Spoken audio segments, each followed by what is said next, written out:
Hello everyone, it's Keren here from tuppencecoloured.co.uk. Thank you very much for joining me. This is the card that I've been making today. It's a shaped card which I've shaped with our flower framelets dies, which are going to be retiring with the new catalogue. So you've got until the end of May to get hold of it, as long as stocks are lasting.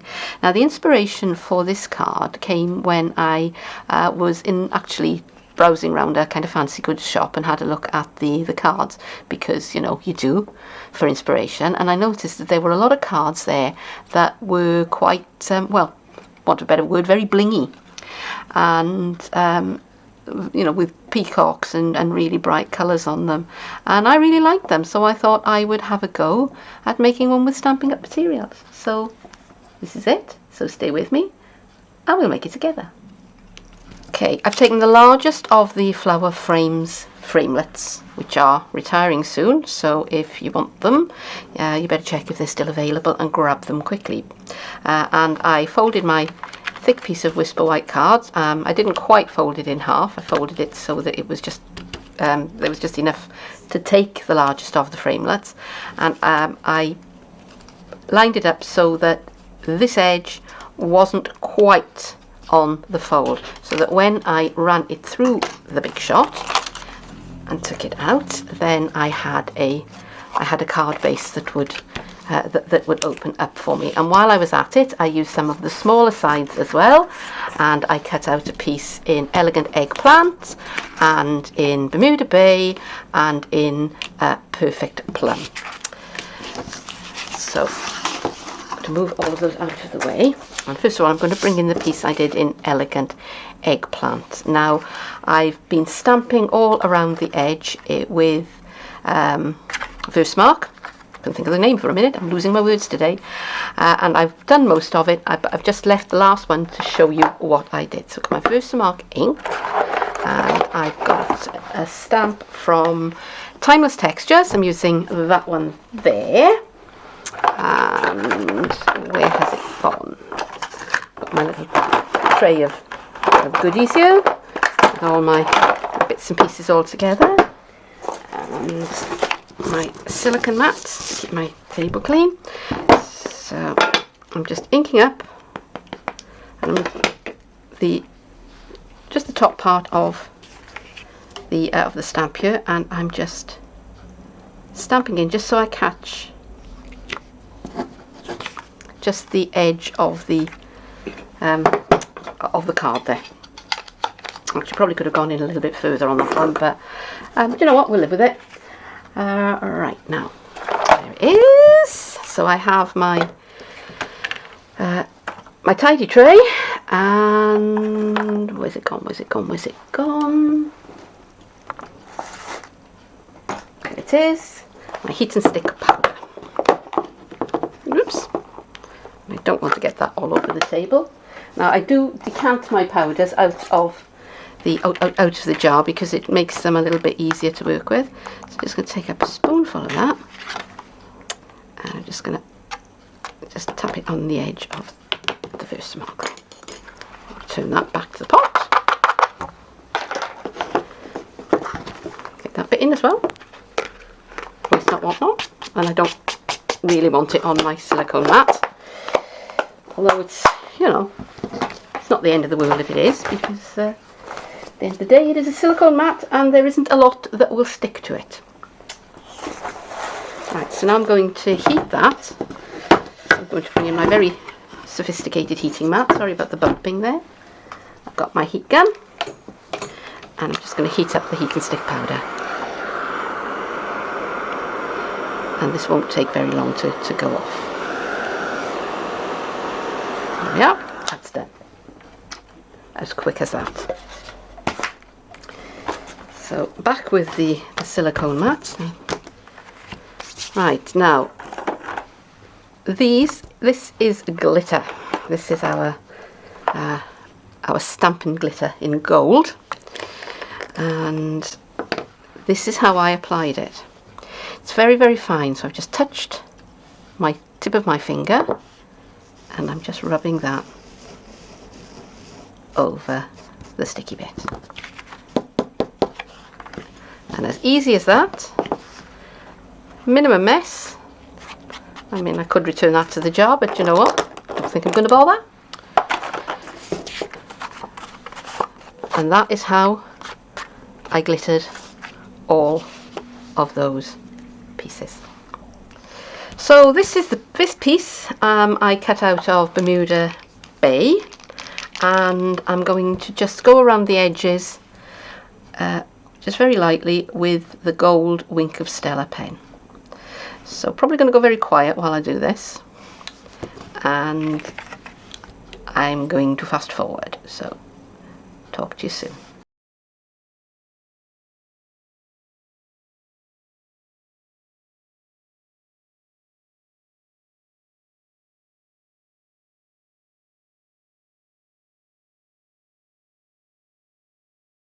Right, now there it is. And I did pretty much the same on the Perfect Plum piece, but I just kind of went around, just lightly around the edges there. And I've also punched out a 2-inch circle of, again in the Elegant Eggplant, and I've stamped Here's to You, which is from the Watercolour Wishes set, which has walked off for a moment. Oh, hang on, here it is. That's this set, which is part of the Watercolour Wishes kit.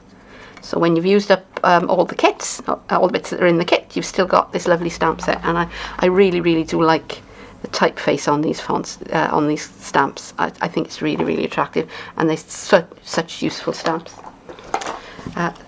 So this is all ready now to be assembled.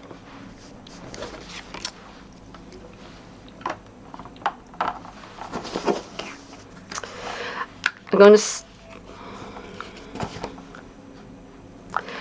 going to start by using the Tombow glue, and the reason why I'm using this is because it's a little bit forgiving, and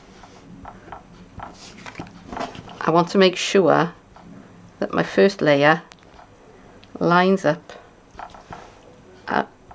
pretty accurately with the card underneath.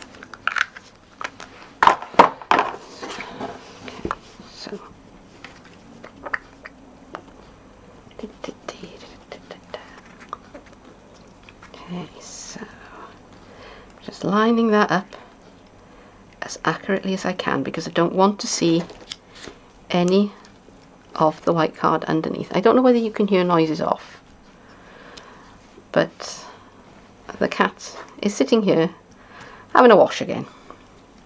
Somebody did comment that she was a very clean cat. She is. She's now turned her back on me.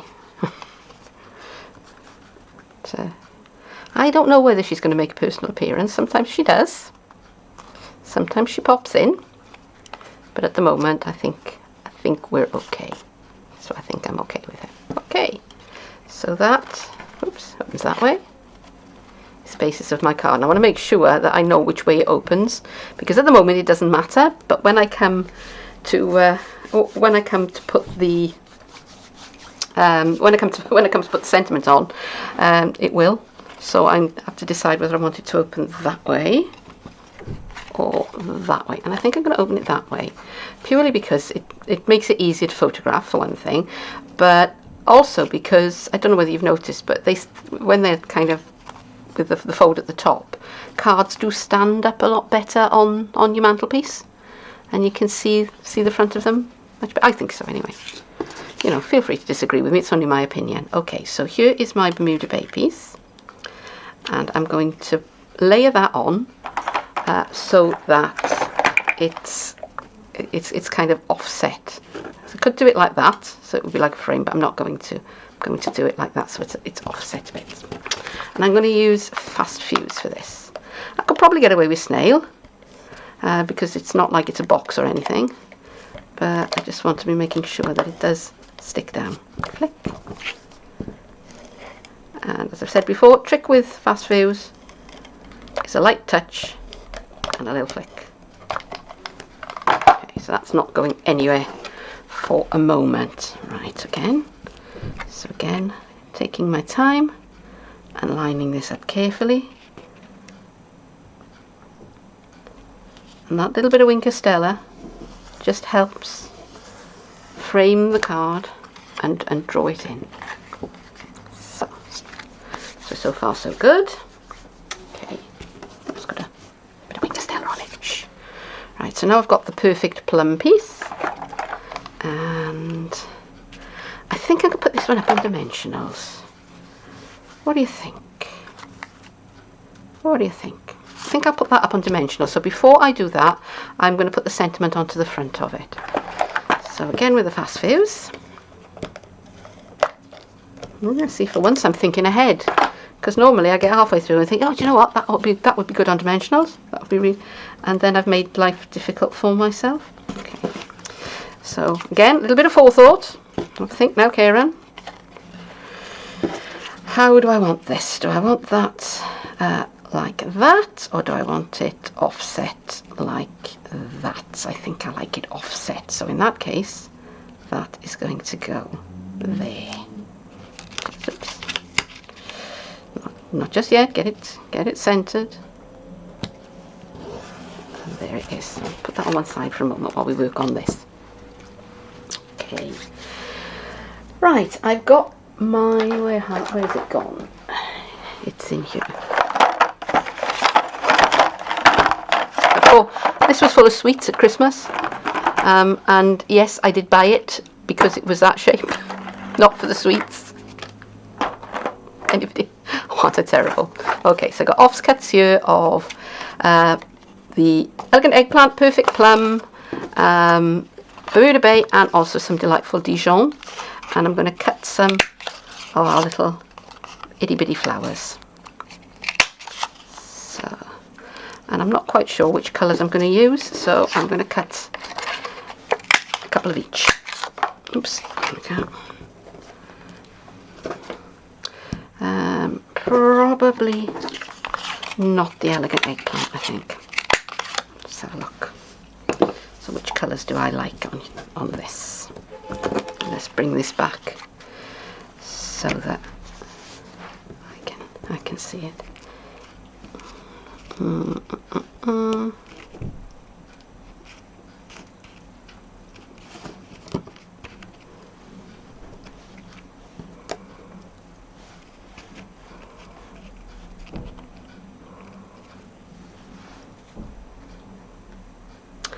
Yes, I think I'll use those colours. So I'll put those aside for another day. And with my piercing tool, and I'm just going to use my hand, and I'm just going to shape them. And if I thought about it, I would have got out a stamping mat or a piercing mat, but I didn't. So see. Okay. Those, and let's see, some candy dots, I think. Now, or shall we use the enamel dots? What do you think? The candy dots or the enamel? They're both retiring, so I need to use them both up, don't I?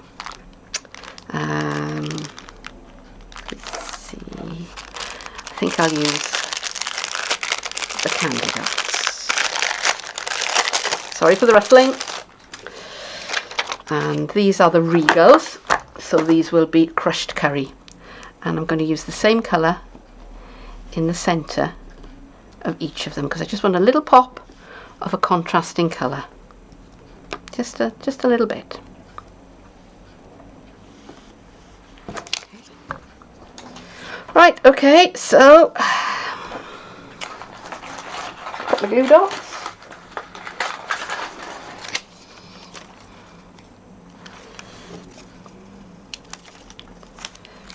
Now, are the glue dots going to play nicely with me today? Because sometimes they don't. Sometimes they are naughty, and I have to speak firmly to them. I have to use my teacher voice. See? What did I say? Right, I'm going to be having quiet words with glue dots after I finish. Oh dear. My head is a funny place to be, honestly. Oh dear me, never mind. You know, It keeps me happy anyway. Okay, right, so that's going to be the sentiment on the front of my card. Okay, I've got the piece of Bermuda Bay sequin trim, which I cut and then decided I didn't like it, but I'm still going to use the sequins. So I'm just taking them off the cord, and I think I should have enough up there now, because I'm going to use them on the front of this card. Now, so this is the fine tip glue pen, and you normally store it standing up. And I don't know whether you've seen this, but it has got a very fine tip. And I'm just going to put a little spot of the fine glue, and I'm going to pick up a sequin and put it onto the glue. And I'm going to do that all the way around. So I'm either going to cut or fast forward from here. So I'll talk to you in a little while.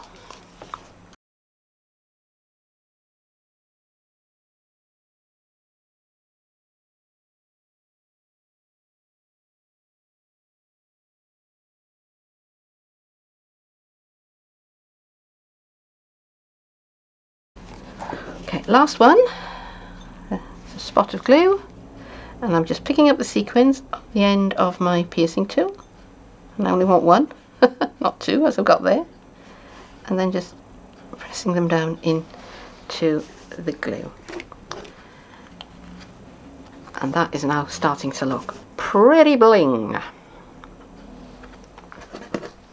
So all I've got left to do now is to put the sentiment onto the front, and I've got my dimensionals handy, and again my piercing tool to pick them up and pull them down. This is quite a big sentiment in the middle. It's quite a big piece of card, so I'm going to make sure that it's well supported with dimensionals, because at the end of the day they don't cost much, and you know, so you might as well use them.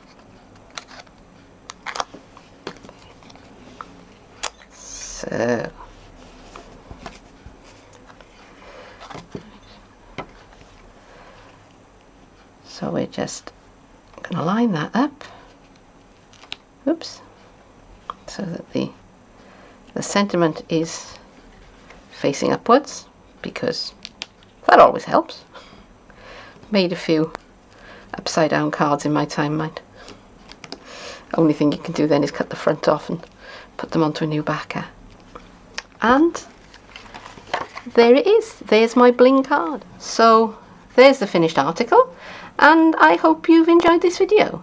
And if so, then please do leave me a comment or click the like button. If you would like to see more of my tutorials, please think about subscribing to this channel, because there will be more soon. And I've got a blog, and I've got a Facebook page, and you can look for me as Tuppence Coloured, or you can get there from the links in the more information box below. You can also get a link to my Stampin' Up shop as well. Just for now though, I do thank you very much for watching, and I hope that I'm going to see you again soon. Bye bye. So here's the fine tip glue pen, which, whoops,